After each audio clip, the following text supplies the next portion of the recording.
2024-এর 19 জুলাই।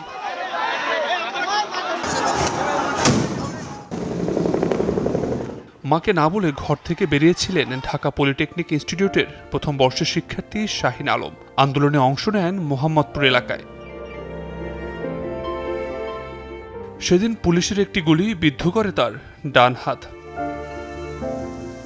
যে হাতেই ছিল ভবিষ্যৎ গড়ার স্বপ্ন, কিন্তু এখন ঠিকমতো কলমও ধরতে পারেন না তিনি। তাই 2 বছর পেরিয়ে গেলেও ফিরতে পারেননি শিক্ষাঙ্গনে। আমার ডান হাতে গুলিবিদ্ধ হওয়ার কারণে আমি কলম ধরতে পারছি না, কোনো কিছু লিখতে পারছি না, পরীক্ষা দিতে পারছি না, ভাত খেতে পারছি না, আরও বিভিন্ন সমস্যায় আমি জর্জরিত। 18 জুলাই বাড্ডা এলাকায় ভয়াল দিনের স্মৃতি বহন করছেন ব্র্যাক বিশ্ববিদ্যালয়ের ছাত্র হাসিবুল হাসান জিসান। পুলিশের ছড়রা গুলিতে হারিয়ে ফেলেন বাম চোখের আলো।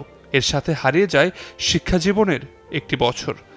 আহত হওয়ার পরে আমার যে মেন্টাল ট্রমাটা গেছে, আমার পারিবারিকভাবে, শারীরিকভাবে, এখন আমি ক্লাস করতে গেলে আগে যেরকম আমার চোখে আমি ভীষণ একদম 6/6 ছিল, আমি বোর্ড দেখতে পারতাম, এখন আমি হচ্ছে যে আমার বোর্ডটা দেখতে পারি না। মাঝে মাঝে যখন চলাফেরা করি, যেহেতু আমার বাম পাশে পুরোপুরি দেখতে পারি না, এ পাশে ভীষণটা পুরোপুরি ব্লাড। আমি রাস্তা দিয়ে হাঁটতে গেলেও বাড়ি খাই। তারপর আমার দিকে যদি কোনো কিছু আসে, দূর থেকে কোনো কিছু দেখতে পারি না।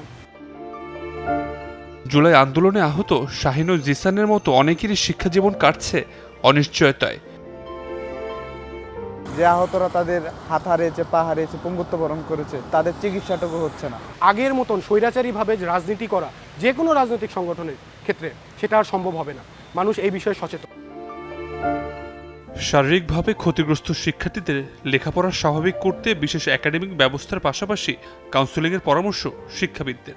সাইকোলজিক্যাল কাউন্সেলিং থেকে শুরু করে কালচারালি, সোশ্যালি, ফাইন্যান্সিয়ালি, একাডেমিক্যালি সকল জায়গায় তাদেরকে চিহ্নিত করে স্পেশালি সাপোর্টটা দেওয়া দরকার ছিল।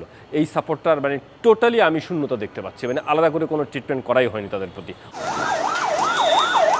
জুলাই আন্দোলনে আহত শিক্ষার্থীদের আর্থিক চাপ কমাতে টিউশন ফি মওকুফের উদ্যোগ নিয়েছে ঢাকা বিশ্ববিদ্যালয় সহ নানা শিক্ষা প্রতিষ্ঠান। আবির হোসেন, চ্যানেল 24, ঢাকা।